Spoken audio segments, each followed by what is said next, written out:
What would you do if your 6-week-old baby turned blue and stopped breathing? For Ella Rustin, her baby girl dying was not an option. She slapped her back and she began breathing again. This baby was me, Audrey Hepburn. I caught whooping cough at 6 weeks of age. I was born on May 4th, 1929, in Brussels, Belgium, to my mother Ella and my father Joseph. My mother was a Dutch baroness and my father was a British civilian. At age 5, I attended a boarding school in Kent. My father walked out on my mom and I, as well as my stepbrothers, Ian and Alexander. I was 6 at this time, and I was very emotional. I worshipped and missed him terribly from the day he disappeared. I envied other people's fathers and came home with tears because they had a daddy. I was at that school for 5 years and became passionate with dance. I came home frequently to visit my family. Soon after I came home, I was enrolled in Arnhem's Conservatory of Music and Dance. There I learned the basics of classical ballet. My mother had very little money, and she sacrificed to keep me in my classes by getting a job in interior design. Britain declared war on Germany in 1939. My mother did not allow me to speak English in fear that I would be taken. She wanted me back home, safe and sound.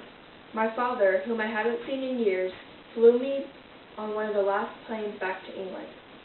My mother changed my name to Ida van Hemstra to keep me from appearing foreign.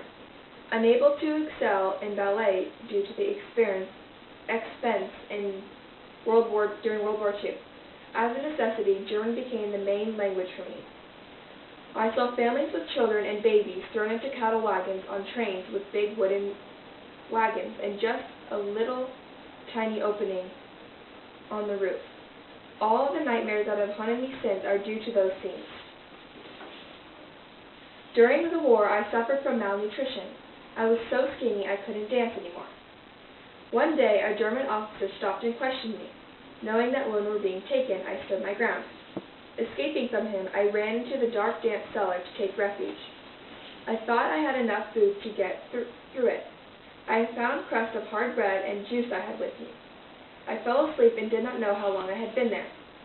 That was when I decided to break out. When I got home, my mother was so excited to see me. Once I came back from the war, I had emotional, physical, and psychological damage. What I witnessed, the death and destruction of people, moved me to become a humanitarian. After the war ended, Allies dropped packages of food and clothing. At that moment, I realized I was truly free. In 1945, I started to study ballet again. When I was 18, a famous Dutch director was looking for a young lady to play the part as an air hostess. For 3 days, I worked on my small part in Netherlands and 7 lessons. In 1948, my brothers left on an adventure trip to India. I received a school scholarship to Rambert School, and my mother accepted it. We flew out to London and arrived in late 1948. I started working for Marie Rambert at 19. Working hard was obvious, but the results were disappointing. Sadly, I couldn't do many of the tricks because of my tall height. It made it impossible to bend to the corps de ballet.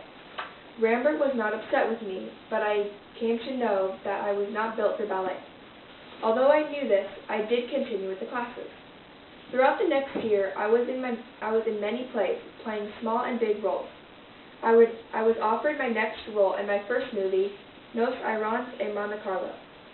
During the shoot, a crew member sees me and feels that I am perfect for the part in the play Gigi. I had many success in this play.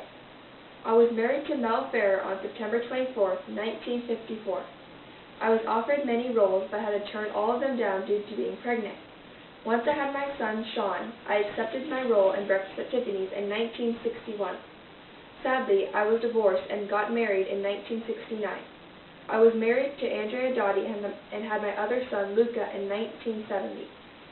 Due to wanting to be with my husband and kids, I retired in 1975. I am proud to say that I have been in over 25 movies. These movies have changed my life forever. I started my work with UNICEF in 1988. UNICEF advocates and works for the protection of children's rights. UNICEF meant much more to me than acting. Unfortunately, I became very sick in 1992, and the doctors could not make me well. I decided to leave the hospital to return home to Holland. I wanted to see the beautiful white snow on the mountains one more time before I died. My family carried me up to my bed. I was 64, and it was January 20th, 1993, when I closed my eyes for the last time and drifted to see my Maker.